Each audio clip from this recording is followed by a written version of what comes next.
Dobar dan, ja sam doktorka Mirjana Živanov. Danas ću govoriti o similimu. Šta je similim?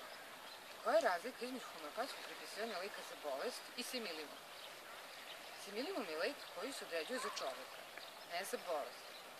Nakon što pacijent, to je čovek, dobije svoj similimum, obično u početku on kaže: srećan sam, imam više energije, osjećam se kao nekada, zaljubio sam se, radostan sam, gotovo ekstatičan. Ta početna reakcija ukazuje da se pacijent dugo godina nalazi u stanju potisnutosti, bilo emotivne, fizičke ili mentalne.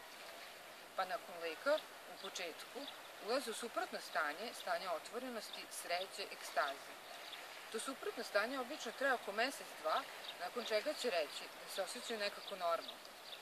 I tada će obično tražiti da mu se ponovi taj isti lek, da bi ponovo doživio to početno stanje velike sreće.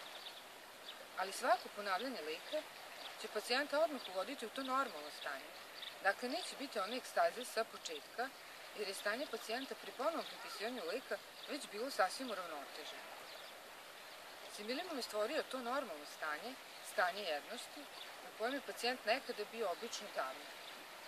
Sva energija se stvara kroz podelu na polaritet. Sila buđenja ovog procesa jeste ljubav, dakle, jedno postaje dva, a dva se ponovo stapaju u jednu u ljubavi.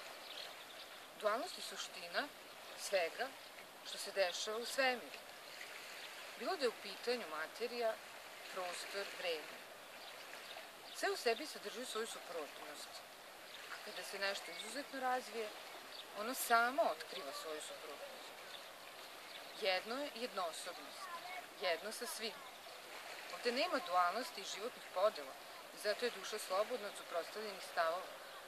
Pacijent kaže: ja se osjećam normalno, kao što sam se osjećao nekad, a tada je bio u jednosti. Potreban je određen stepen mudrosti da bi se razumeli i prihvatile ove činjenice. Jednost znači nepostojanje odvojenosti. Slobodan od suprotnosti je normalno stanje koje pominju pacijenti nakon similimuma. Put ka obnovi jedinstva sa univerzumom i poništenje dualnosti i razrešenje polariteta, ne samo na filozofskom nivou razuma, nego i unutrašnjem, spiritualnom nivou.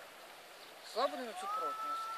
Mi smo ono što smo danas ili u svakom trenutku sa punim znanjem o onome što smo.